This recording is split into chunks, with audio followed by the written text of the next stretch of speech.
can notice something. It really couldn't have gone any worse today than what it could have.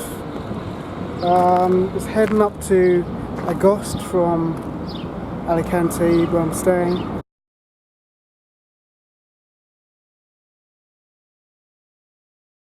And got about 6 miles into it, and then my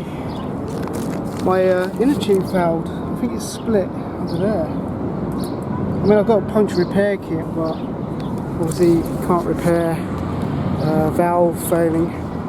So then I went to the nearest town and tried to ask people where the bike shop was, but I just couldn't understand what they were saying. I don't think they could understand what I was saying. It's hard to communicate. Embarrassingly hard. So now I'm just rimming it back to my apartment, and then I'll look for a bike shop. So I'm just taking a rest and having some dates and some Pringles.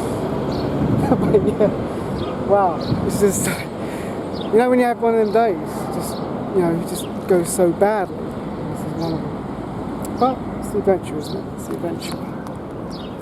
Yeah. So there we go. Onwards.